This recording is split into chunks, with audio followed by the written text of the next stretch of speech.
11 साल से मोदी जी ने क्यों नहीं अंकुश लगाया? 6 साल वाजपेयी जी रहे, उन्होंने क्यों नहीं लगाया?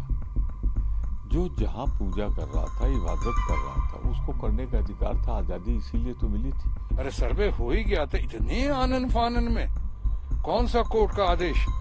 जिस कोर्ट का आदेश जिसने आपने दूसरे साइड से बात भी नहीं की, दूसरे साइड से पूछा भी नहीं। भारतीय जनता पार्टी के लिए बड़ा आसान है। महंगाई, बेरोजगारी, विदेश में असफलता, बांग्लादेश में हिंदुओं पर अत्याचार, कनाडा में हिंदुओं पर अत्याचार, भारतीय नागरिकों पे गोलीबारी, चाहे वो ग्रेट ब्रिटेन हो, यूरोप हो, चाहे कनाडा हो, चाहे अमेरिका हो, इन सब से ध्यान हटाने का सीधा सा रास्ता। ठोक दो दावा किसी मस्जिद पर, किसी मजार पर। मैं जानना चाहता हूं, भारत सरकार का एक्ट है 1991 इंडियन वर्शिप एक्ट, वो कहाँ सो रहा है? क्यों नहीं भारत सरकार उस पर बोलती?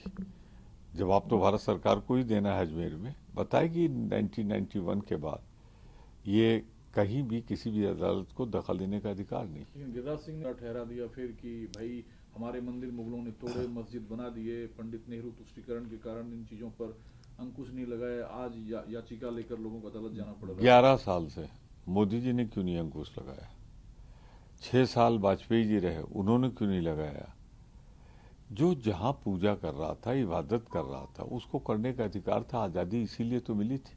उसे क्या मालूम था कि यहाँ पर कभी ऐसी सरकार आएगी जो अपनी असफलताओं को छिपाने के लिए, अपनी कमियों को छिपाने के लिए ये करेगी। क्या किसी ने उनके बच्चों के बारे में, उनकी माँ बहनों के बारे में, बेटियों के बारे में सोचा कि उन पर क्या गुजर रही होगी? उनके पढ़ाई लिखाई के बारे में, उनके व्यापार के बारे में?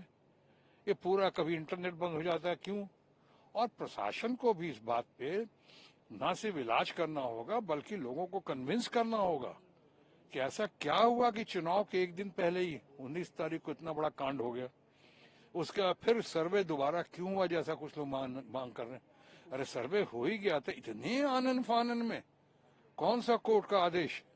जिस कोर्ट का आदेश जिसने आपने दूसरे साइड से बात भी नहीं की, दूसरे साइड से पूछा भी नहीं। खैर, मैं उस पर ज्यादा नहीं बोलना चाहता हूं, लेकिन मैं ये कहना चाहता हूं कि हैंडल विद केयर सिचुएशन है।